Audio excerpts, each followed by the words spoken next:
Welcome, golfers, to the next episode of the Read It, Roll It, Hole It podcast. Today, we've got my good friend Alex Clapp on the call. Welcome, Alex. Thanks, mate. Thanks for having me on. Really looking forward to catching up with you today. You're a pro down at Enmore Golf Club, and you've also built quite a big sort of platform online and offer quite a lot of lessons online, and have sort of become known as one of the best coaches in the area, really, if not further. Appreciate that, mate. Yeah, so online I do quite a lot on Skillest app, and in person I've got a bit of a platform going for who I teach in person as well. Yeah, for sure. Happy days. I'd like to go back a few years, Alex, to perhaps when we first met, and then share with the listeners your story, because I think it's a pretty cool one. But we met down at Taunton and Pickridge with Ali Williams in an aim point class back in the day. Do you remember that? Yeah, I do. That was after my trials and tribulations of trying to play professionally. I took a year out and kind of went back amateur, got my amateur status back, and actually started enjoying golf for a little while. But yeah, we met, I'm not sure what date that was, and that must have been about 2016, 17, maybe, something like that. Yeah, that's what I had in my mind about 6 years ago. So sounds about right. So I started playing at Enmore I was about 10, I think. My dad got me into the game, pretty much simple. How a lot of people get them into the game. So my father got me into the game, played a lot. Was an avid footballer, very big football fan, still am.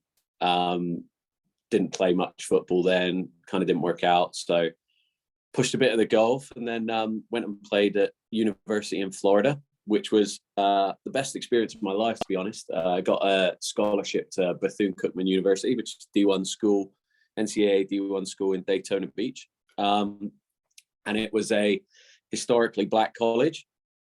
So it was probably one of the best experiences of my life, because I went from being the majority to the minority, and you kind of experience things that you wouldn't have ever experienced before.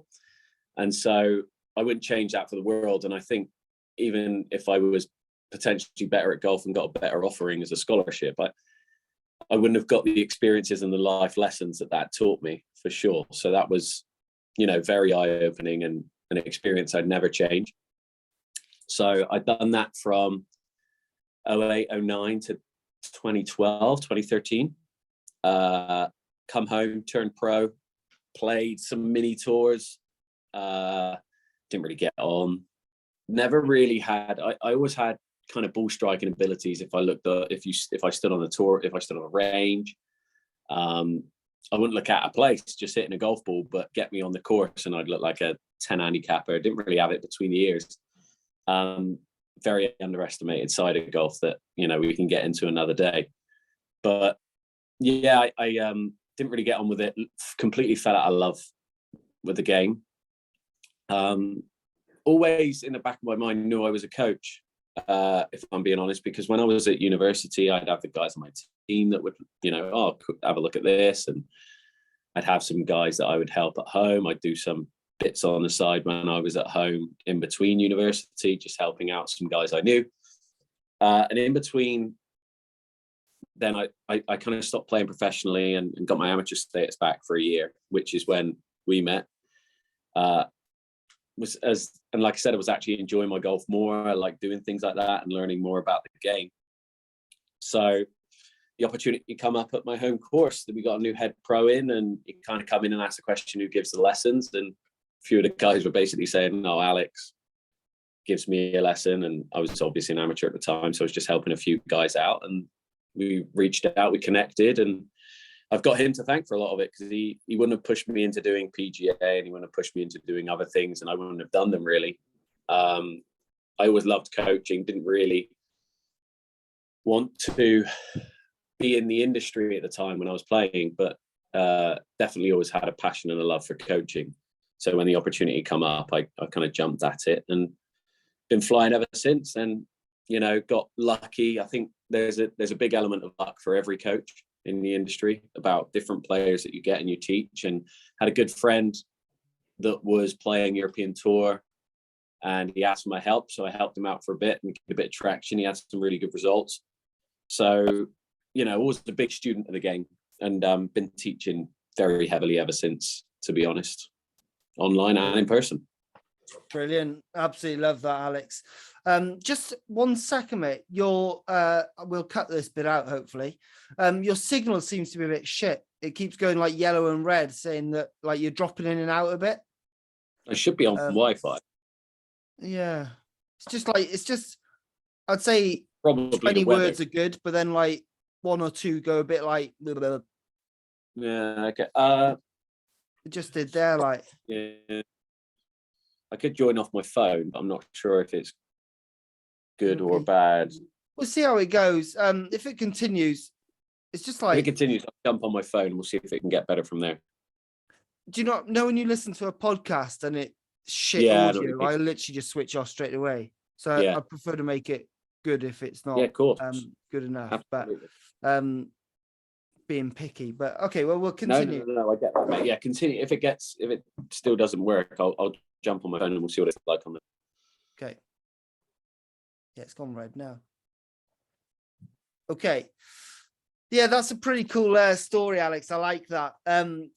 Just going back to your college days, you mentioned being like, it mainly a black college and you being sort of the only white dude. What was the lessons that you learned from that experience?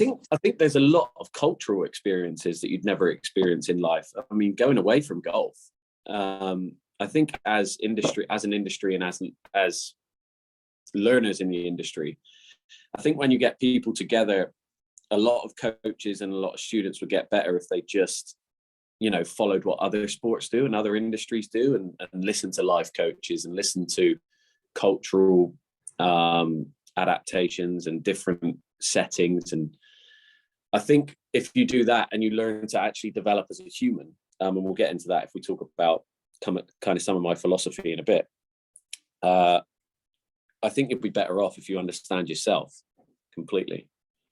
And it made me grow up a hell of a lot, for sure. Like you say, very, very big cultural shock for me, but one that I wouldn't honestly change for the world. It was the best thing that I ever experienced. Brilliant. Oh, that's right. That's really cool. And you mentioned football, Arsenal, is that right? Yeah. Chelsea.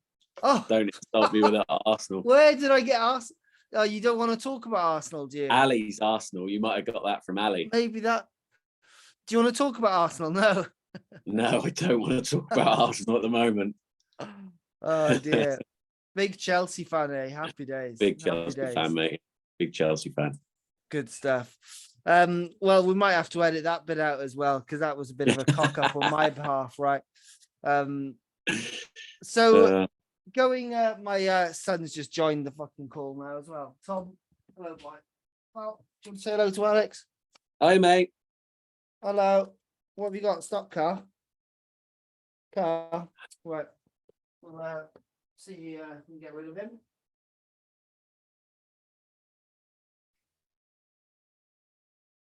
Probably a little less chaotic than this, mate, but I think Isabel, who does the editing, will have a good day in it today. Yeah, for sure. Okay. Where were we? I was going to ask you. What was I going to ask you? You said briefly about football. We're talking about football, which we'll probably edit that bit out as well. I was going to ask someone else that you just said about your philosophies. Human being. Yeah, I think we go down the human being. You said you didn't have like the head for it. Then go into your philosophies and what makes a good golfer. Okay, yeah, that's really interesting, Alex. I like that. That's cool. You mentioned that like when you were playing, you could hit a good golf ball, but you didn't have what it took between the ears. So what did you learn from that, and what do you mean by that? I think it's something that actually brought me into coaching even more, because I wanted to learn why I failed so much. Yeah. Okay, and it's okay to accept failure and move forward. So for me, I think change of environment and change everything, right? I think that's one of my big philosophies that I stand by, and that's why I like to get my students out on the golf course, and why I like to test them with games and performance drills, because they can hit thousands of balls on the range like I used to, but never really had the guidance or the pressure practice that you need to make practice harder than you do to play the game. And it's those learnings and those lessons that I've had in the past that have really pushed me to develop players and help players get that side of it right, because it's a very, very underutilized part of the game that nobody really dives into. I think a lot of people are doing it a lot more now. Change of environment, change of scenery, and you completely change everything. You know, it's learning how students react when they've got a left to right hole, a left to right wind, a right to left wind, an uphill shot, a downhill shot, an uphill lie, a downhill lie, that you would never see just hitting golf balls on a flat range. And that's the side of it that was missing from my behalf. And I never really had a mentor to help me through it, if I'm being honest. So I like to act as that mentor, that manager to students, and help them get better. Not only pretty golf swings, because I don't really care if they're pretty or not. I want them to be functional in the highest pressured situations. That could be at any level. It could be to break 80 for the first time, it could be break 100 for the first time, and it could be to make a cut. It could be, you know, on the 72nd hole of a major championship. You know, it could be anything. And finding and adapting to that person's pressures are something that I like to dive into a lot, very much, with students, and kind of understanding how they are as human beings and how they react in those situations. Superb. I think it's so key, isn't it, that it's so true that we never play the game, or when we're playing the game, we never have a perfect lie. It's either uphill, downhill, good, bad, wind, hazards are in different places, which you say that people's golf swings massively change. I do, yeah. I think they do. And that's why, don't get me wrong, I like combine tests and I like those sort of things that are good for block practice. I think there is an element for block practice out there, don't get me wrong. But when you're doing, say, a wedge combine and you've not changed anything, you're hitting off a dead flat lie, perfect lie, not worrying about wind or trajectory or anything like that, you're not bringing in anything that's remotely resembled in when you play the game. You know, there's very rarely you get a dead flat lie and a dead flat shot that you're able to recreate on the golf course. So, you know, scoring 95 on a TrackMan combine, for instance, is superb. It shows you're good at your carry distances and things like that. Yeah, great. But how are you at reacting out of uphill slopes, back left pins, front right pins, out of the rough, out of the fairway? How's it going to react out of this lie? Have I read the lie, and do I understand how it's going to spin when it hits the green? And I mean, that's just one aspect of it. That's just pitching. So Mark Ball, I know Mark very well, and he come out with a quote, change the environment and change the numbers, and it just couldn't be more true. Totally. He's a cool cat, is Mark Ball, that's for sure. Yeah, super knowledgeable Mark, yeah. He's good. With so I hear you, right? I totally agree with you. What I and the listeners want to know is, how can they practice and train more, you know, more like the game of golf? You know, I mean, like I said, there is room to go down to the range and hit balls off of a mat and hit a basket of balls, but you have to test yourself when you're practicing. You have to go, and, you know, practice partners are great for this as well. If you can find a buddy that you like playing with, sometimes just going to have a practice session and testing yourself, hitting the 9 flights, you know, the 9 windows, high draw, low fade, high fade, etc.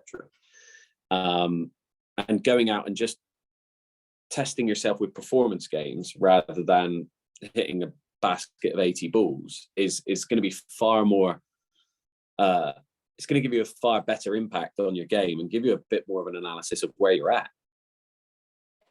So just trying to give yourself games and separate them from practice, and putting pressured situations in there and getting them to understand how they react in the pressure, and almost not removing the pressure, because I don't think you can ever remove it, but I think helping them deal with it better is something that we need to do better as coaches, for sure. Totally agree. Well, give us an example. I haven't sort of prepared you very well here, but Alex, so I'm putting you on the spot, but like a performance game on the course, what is something a student can do so they can take away a prize this weekend? There's two that jump to mind immediately that I do with students, and one's good for understanding which way they shape it better. Yeah. Okay. And the other one's good for understanding how to hit 3/4 shots and half shots. Okay. One is fade versus draw. So just get 2 golf balls, mark one up with fade, mark one up with draw. Every shot with one ball's got to be a draw. Every shot with the other ball's got to be a fade. Right. That's one superb drill. And then another one that you can do is you play odds versus evens. So your odd number irons versus your even number irons, or even taking half a set out and just playing with one or your even numbers or your odd numbers. You'll be surprised at how many scores you get. A lot of golf courses in England especially do kind of fun games, fun 9 holes, usually around Christmas, where they do 3 clubs and a putter, right? Yeah. And you'll be surprised at how many of them go out and actually shoot better, or, you know, level their handicap or around their handicap, because they've got to turn into athletes. They've got to turn into scoring. The most important thing they need to do is get the ball in the hole the quickest. So they start using their hands, they start, you know, feeling shots. And, you know, 3 clubs and a putter, another one, great one to go out on the golf course and just learn how to hit shots. Like that. I like that a lot. Some nice games there. Okay, Alex, going into perhaps some of your coaching philosophies from like a technique point of view for the long game. I know we're a putting podcast, but I thought we do talk a lot about putting and you know, practice and all that on here. So we don't often go into actual like swing technique. So let's dive into this rabbit hole that I've no idea anything about, right? Let's go into it. So what are your 3 sort of key, I don't know, what 3 key fundamentals does a golfer need to do at setup to start with? I don't even need to go into fundamentals as much as these are my 3 main mantras that I stand by, okay? That every student is unique and one of one, right? That person in front of you is model 1 of 1. So how do I understand that getting them into setup X is not as good as getting them into setup Y? And what do they need to do to make their golf swing functional, right? When a student comes to me, what is going to give me the biggest bang for the buck? Okay, if I change this one thing, what else is it going to affect down the line, and how much positive influence can I have on impact with just one change? So basically the big wins or the low hanging fruit. And going on from the big wins and the low hanging fruit, definitely very data driven. In the sense of statistical analysis. I have students come to me all the time. I'm hitting this, I'm doing that. Or, you know, I had someone the other day, I'm hitting a 20-yard slice and they hit 20 20-yard slices and you could have thrown a towel over them. And they perceive that as a bad thing, where all you need to do is get them to realign start line, because that's not really a problem right now. What's the problem is you're having an average of making, and this is going into your field, you've got an average of making 20 foot of putts per round. So you're tapping in 1-footers on every hole. So what does that mean? Are you hitting it too far away? Are you bad at lag putting? Are you bad at short putting? What big wins can we get as a manager of all the pieces that we can make you 2, 3, 4 shots better without even affecting your golf swing?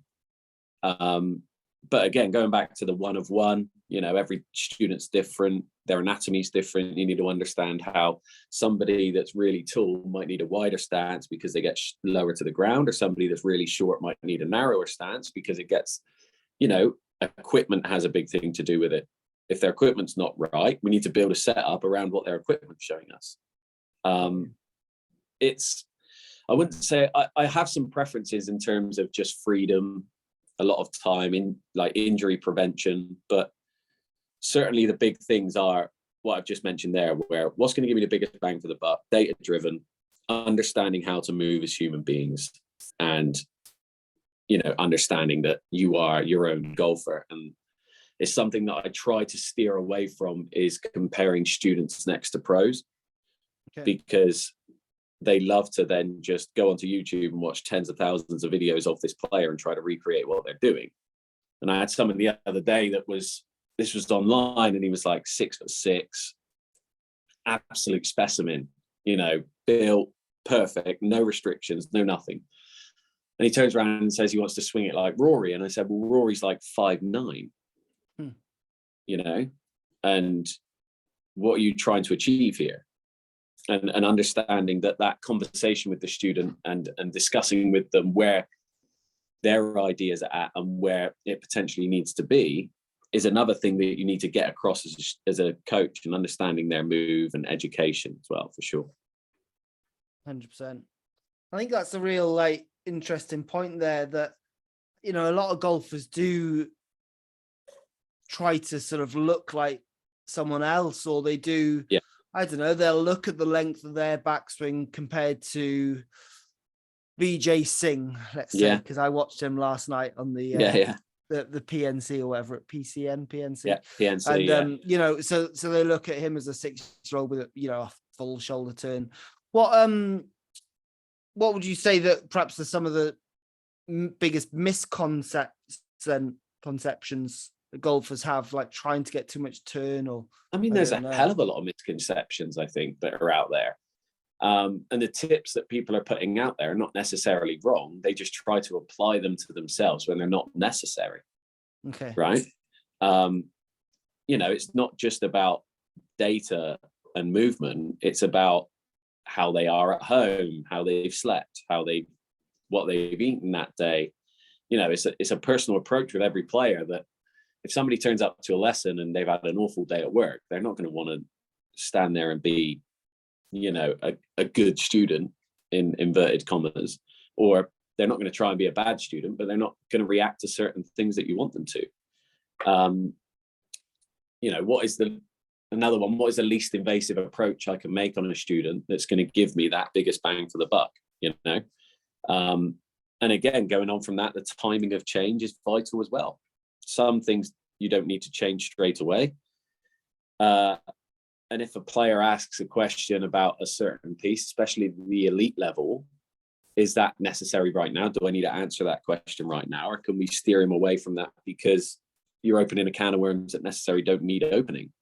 I want to give the lesson that Sean Foley would give. I want to give the lesson that Hugh Maher would give. I want to give the lesson that George Gangas would give, that Jeff Smith would give, that, you know, all of those. I want to give the lesson that Ollie Leet would give as a putting coach. I want to understand, I want to study, apply, and teach what is relevant for that student in front of me, right?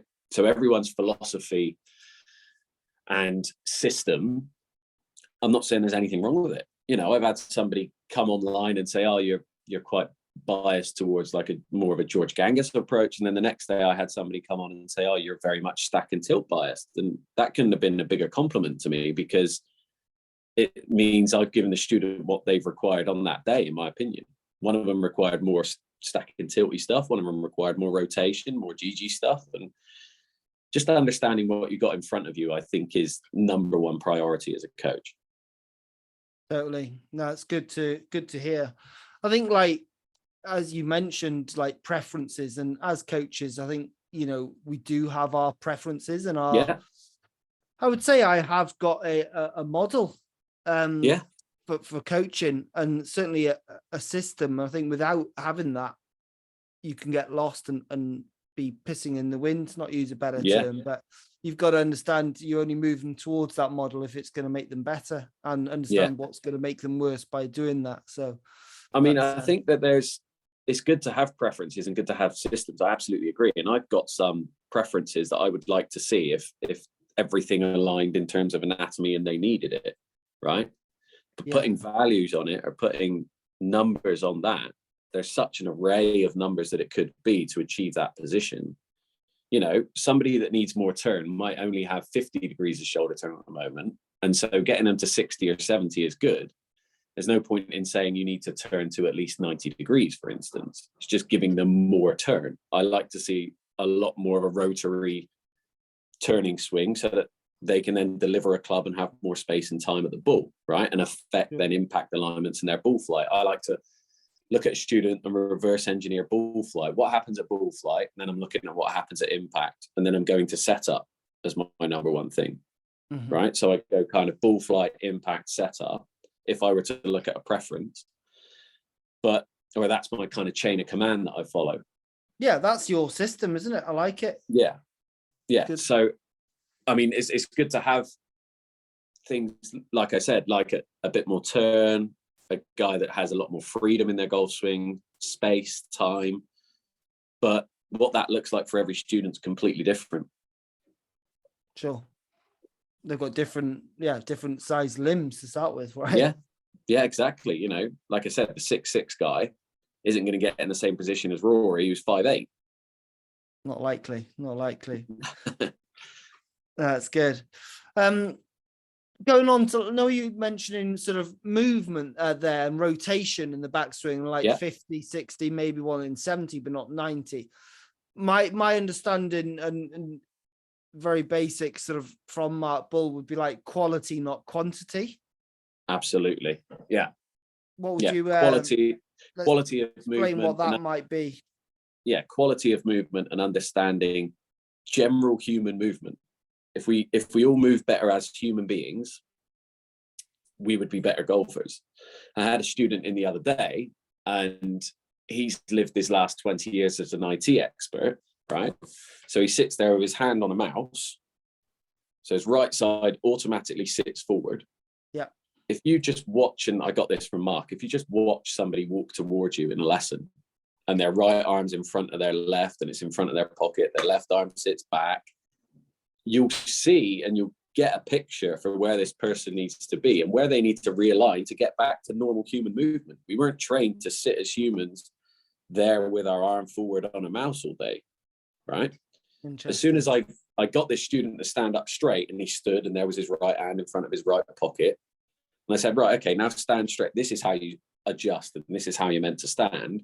And he addressed the golf ball, and he went from hitting a lot of pulls or pull slices to hitting this 2-yard draw. And all we done was amend his setup. Okay. And what is appropriate and unique to that individual could be related to, like I say, how they work, what they do at work, how their body is adapted, and what's changed away from being natural human movement. That's really smart. I love that, Alex. That's cool. I love those Mark Bull watch the human and listen. It's, absolutely. They'll tell you a lot of the story. Okay, so going into the new year, we're in the new year now. Well, this episode certainly will be going out just in the new year, and people always sort of think about goal setting, new year, new start, biggest. They want 2023 to be the biggest year. What's your thoughts on goal setting, and what perhaps I don't know, tips? If I know not tips is maybe not the best word, but advice can we give the listeners to help them achieve their goals? So I get this at every level. When you ask students to write down goals, they tend to write down the outcome. Okay, they tend to write down, this is at every level. I want to win a monthly medal. I want to win a European Tour event. I want to get my European Tour card. I want to get my Challenge Tour card. I want to get through Q School. A lot of them don't focus on the process, and it's the process that's most important in everything you do. What can you do to achieve that outcome? Do I need to, and again, this is data driven, going back to the data and keeping data is vitally important, because understanding, okay, I need to improve my driving accuracy by X percentage. I need to improve my scoring average by X. How do I achieve that? Okay, to achieve that, I need to get and it could be I need to go to the gym 3 times a week to loosen up so that I can improve X part of my game. But I think if we focus more on the process and we fall in love with the process, you'll achieve all the outcomes you can. So if you are somebody that's looking at goal setting and you want to get your handicap down to single figures, right? How are you going to achieve that? Do you need to improve your proximity to the hole? Do you need to improve the average putts you make, distance per round, footage hold? Do you need to improve your bunker play? Do you need to improve your driving accuracy, driving distance? So honing it down into specific performance related goals mean that you will achieve an outcome. You are not able to affect an outcome goal without performing the process. Totally. you're not just going to get down to 9 by going, oh, a goal is to get down to 9 this year. I'm just going to continue to do everything that I've done last year. And there's rare cases where you might play a hell of a lot more and just get down there by playing and owning your move. But if we fall in love, like I said, with the process, and we get some process goals written down, such as, okay, this week I'm going to hit X amount of balls per week, and I'm going to do this many performance drills this week so that I test myself like I would simulate on golf course situations. You're going to get better. Totally. I think you've hit the nail on the head there, Alex. And what I would say, though, is that the problem with the typical golfing industry is, typical average golfer, is that they don't record stats. So they come to you and say, I want to stop my slice, or I want to hold more putts. But it's based off emotion rather than actual sort of analyzing the stats or recording stats. And then that can become a big problem. So what stat system do you like your players to use? I mean, for all level of golfers as well. I understand that sometimes recording stats, there's a barrier with students at all levels sometimes when recording stats. But I like to use, there's a new stats platform that I use now with players called Clipped, which is very good. Gives you, it's strokes gained on steroids, I like to call it. It's very, very in-depth, and it's great for being able to construct practice environments for them and what they actually require to get better. Mm-hmm. But if you're just going to be an amateur and you don't overly like keeping stats, there's 4 or 5 basic stats that I get students to keep.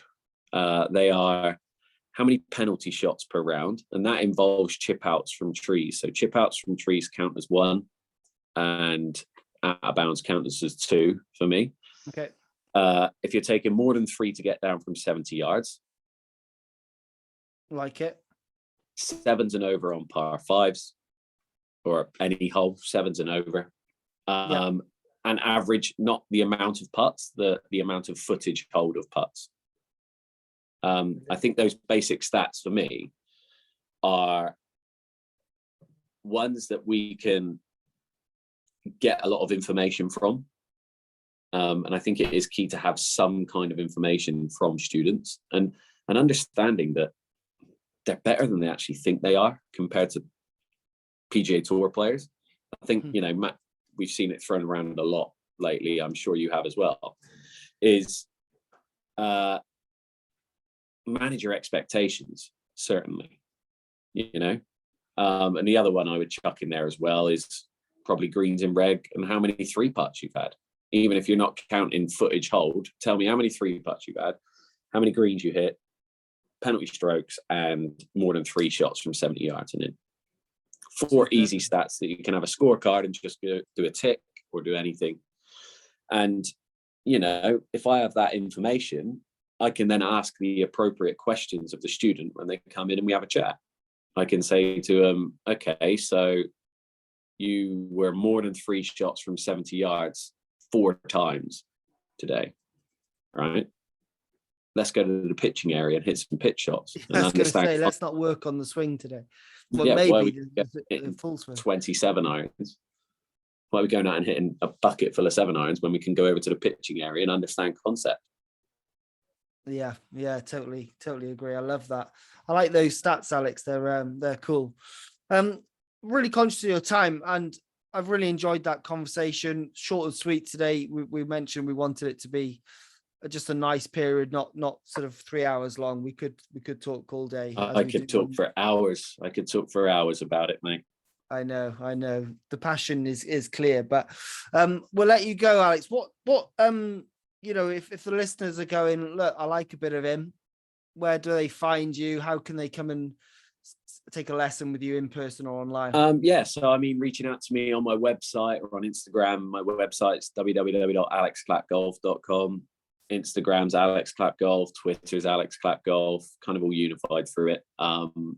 If you're far away, I'm available for online lessons via Skillest. Again, reach out if you need any help with it. but yeah, I mean, just get in contact. I'm always open for people. I can help you out, and I'm really keen to help golfers get better. It's a wonderful platform, the Skillest app, isn't it, Alex? And you've been doing online lessons on there for a while now. What are the barriers do you find that are there for students? Again, I've been in February. It'll be 2 years that I've been on there, and I've almost given 4,000 lessons online now. Wow. But I think the barriers are just more so on showing that you care, showing that you actually care for the golfer getting better, and they're not just one of the 4,000 lessons, for instance. Showing them that you understand them as humans, you want to get onto calls with them, you want to understand how they react in situations. I wouldn't say there's necessarily any barrier online except the personal interaction, which is why I encourage all students to go and get on a Zoom call before we talk, before we get into a lesson. Let me understand what you're doing from a ball flight perspective, what you're doing from a strike location and things like that. Let's have a chat about where you think you're at with your game, where you want to get to, all the appropriate questioning again. And it makes it quite simplistic. They've got something to keep forever. They don't need to leave a lesson and forget what's happened in the lesson. They've got feedback. They've got all the appropriate analysis that they need, and they can draw on these experiences for however long they keep the lesson and keep their account open. Totally. I'm glad you said that. And the reason I sort of asked you what the barriers were, because I found doing a lot of online coaching the last couple of years, there really isn't any barriers out there. Like, you can give as good a lesson online as you can face to face, sort of certainly 95% of it, from my experience. And I think people can be skeptical, but the quality of the lesson, the time, it can actually potentially be a better way to learn. I mean, certainly I've got some of my best results from online students, for sure. And I teach all level of player online from beginner right to pro again. So the gains are there to be had. And I understand everyone's skeptical about it, but I've even had online lessons myself in the past and seen them being very beneficial to help me if you understand and you have a chat about it.